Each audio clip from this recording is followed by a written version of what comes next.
I remember seeing the car traveling, at a high rate of speed, and I remember telling my husband, that car is going to hit us. What is your emergency? There is a horrible accident. I'm on Route 544 in Myrtle Beach. March 7, 2005, an SUV slammed into the side of a family of 4. Rita Gainey, her husband Thomas, were in the front seats, and their then 8-year-old son was in the back beside his 3-year-old sister, Erica. Unfortunately, our car was still hit at such an impact where it had hit the front side of the driver door, and then basically he just drove over the back side of my car. I was conscious, but I don't remember a lot of things. My husband said he got out of the car and went around and saw Erica and knew that she was dead, and had taken her out of the car and set her to the side so she would not be in our vision. The impact killed Rita Gainey's 3-year-old daughter. It happened instantly. The week before we had our car accident, she passed. She was actually student of the week. So she had just learned to write her name and that kind of thing. So we were proud of her. She was a little mini me, that's for sure. She was just very full of life. The Highway Patrol's MATE team, a group of specialized crash investigators, went to work that night trying to figure out what went wrong. Lieutenant Mike Dangerfield.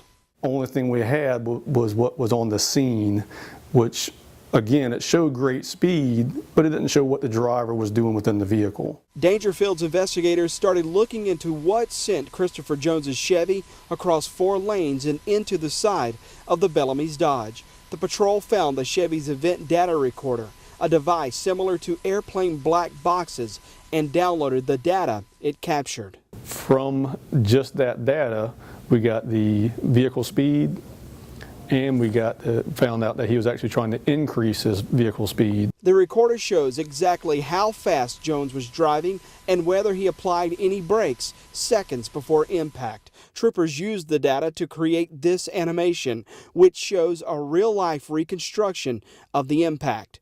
Jones was driving 99 miles an hour, the Chevy's maximum speed.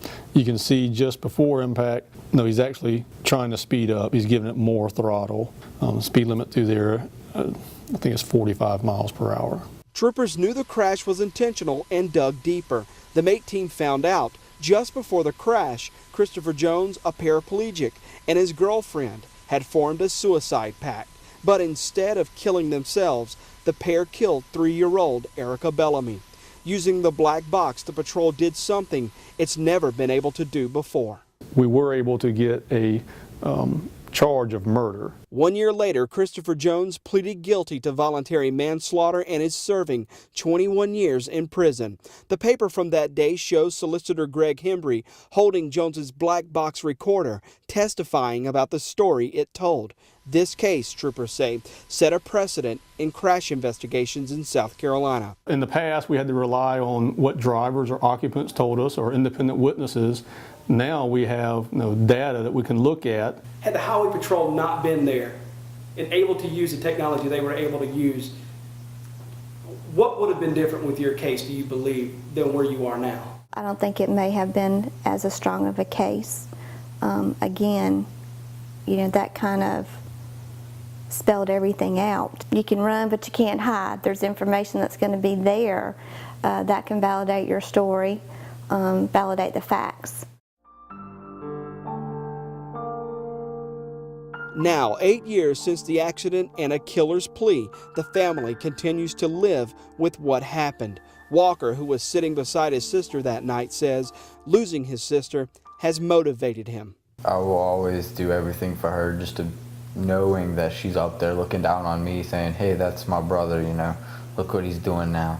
I'm proud to call her that she was my sister, and now that she is my guardian angel, because everywhere I go, she's there. I know it.